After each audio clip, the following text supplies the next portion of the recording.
Hello, in this lesson, we're going to learn about another popular cryptocurrency, and it is, I think you can guess, because it's written right here, it's Dash. And a lot of other coins, like Bitcoin, for example, has the term BTC, just the way stocks have short-term tickers, short-hand tickers. Ethereum is ETH, etc., etc. Dash, because it's a very short name anyway, they've just kept it as Dash. It's just all capitalized. So that is the ticker for Dash if you're interested. So Dash, what is it? How does it compare to Bitcoin? Why may you want to use it? Obviously, it is a cryptocurrency. It is a cryptocurrency. If it wasn't, it has no place to be in this video. But the real innovation around Dash is less about the technology side. Don't get me wrong, we'll be talking about some of the innovations regarding the blockchain technology side as well. But it's actually the UI. It's more user friendly.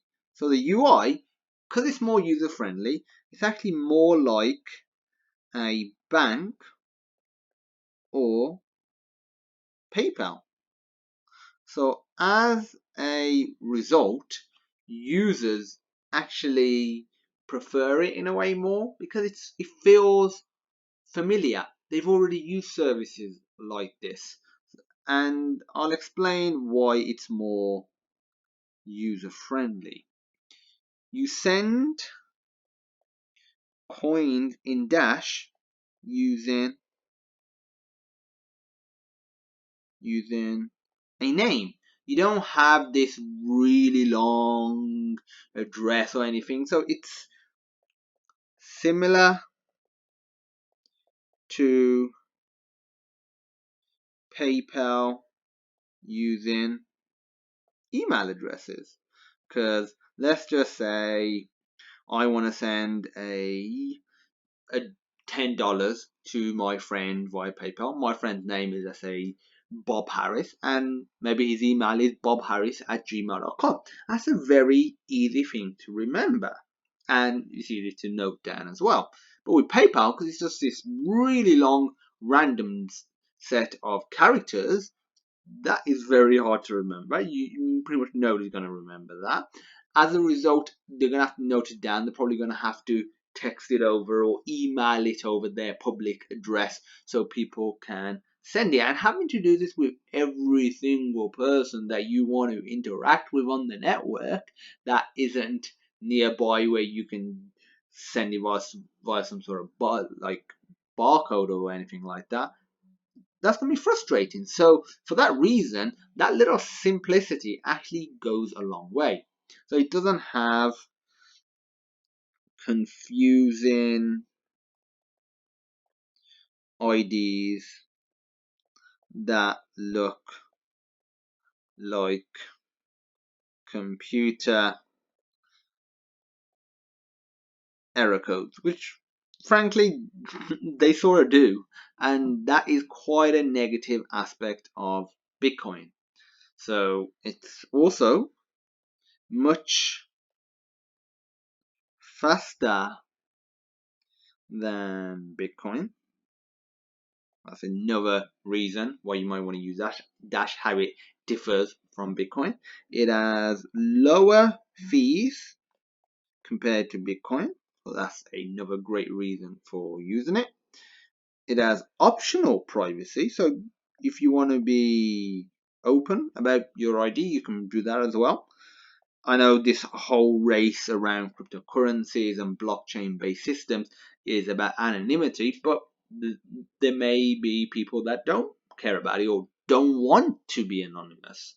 Maybe these people aren't people, maybe they're organizations, maybe it's a government using it, and they by law have to, or they by law want to make it so they have to be open about it.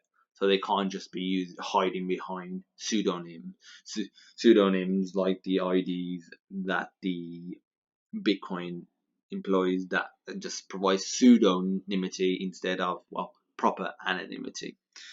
In terms of the max total number of coins, max total is just 10. I'm joking. It's 19 million. So that compares to Bitcoin's. Bitcoin is 12 million. 21 million. But again,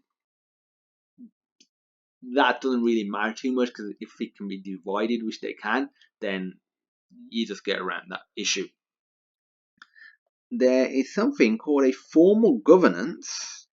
And as soon as you hear governance or government, you might be thinking, oh, yeah, this is totally bad now. This cryptocurrency isn't good at all. But just hear me out. So there's a formal governance, and it's not a single authority or anything. So it's none of that sort of conventional stuff.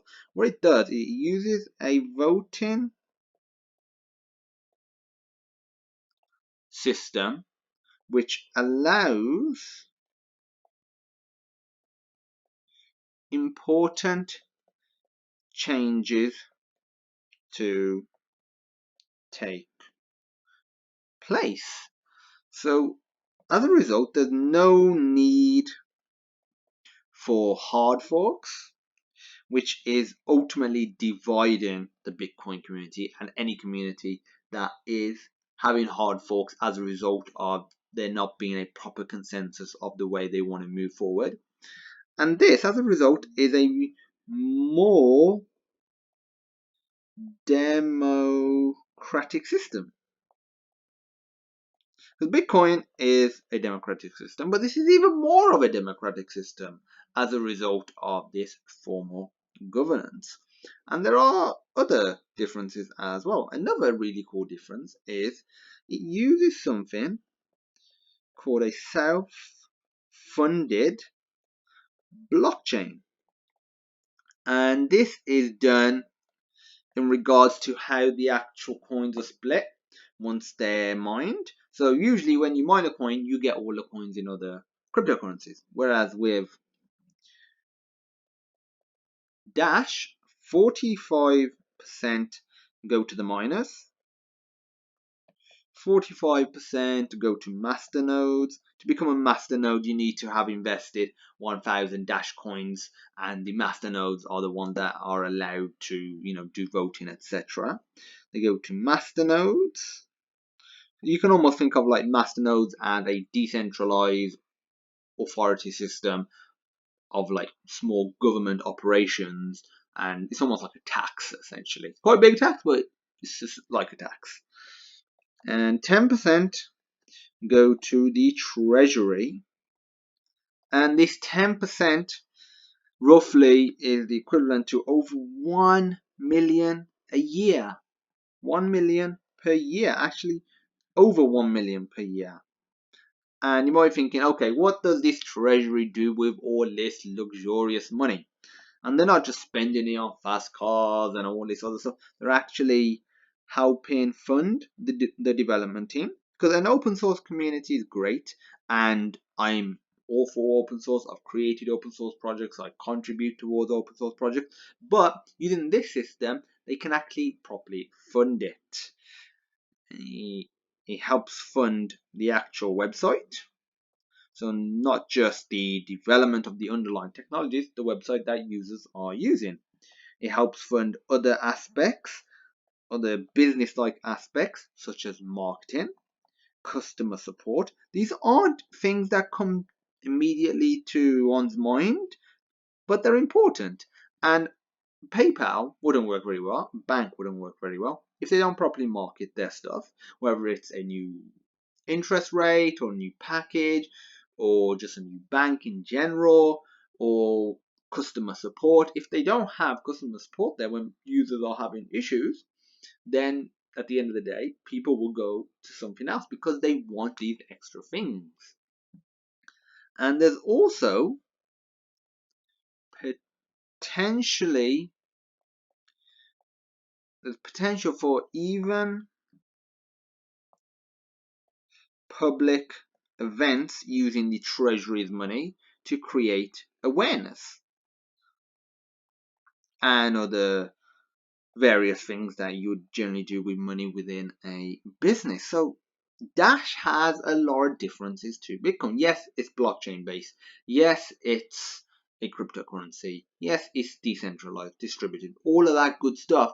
But it's sort of like getting Ripple, where it's got certain conventional aspects that are in the banking system, the fiat currency, but it's actually brought it over to a decentralized, distributed network in the form of Dash. So I think there is a lot of potential for a Dash-like network. So I say Dash-like because it might not be Dash, but I think the concepts and the philosophy of Dash is very good, and I think that is a good thing to look at when creating a cryptocurrency future, which is what we're heading towards. And in terms of market cap, I know a lot of people are interested in this. This is one of the first things I check out. Bitcoin has a market cap of 105 billion, with each coin as of now being worth $6,350. Yowza, worth a lot. Dash's market cap a little less at 2.2 billion. Again, no cryptocurrency as of now in 2017 is anywhere close to Bitcoin, because again, Bitcoin was the original one, so it had the first mover advantage. In terms of the coin, it costs $1. I'm joking. I'm just joking. It costs $282 per coin. So that's really everything you need to know about Dash compared to Bitcoin. If you have any questions, feel free to reach out. Feel free to go over the video again, have a look at the differences of Bitcoin and Dash. And as usual, thank you for watching, and I look forward to seeing you in my next lesson.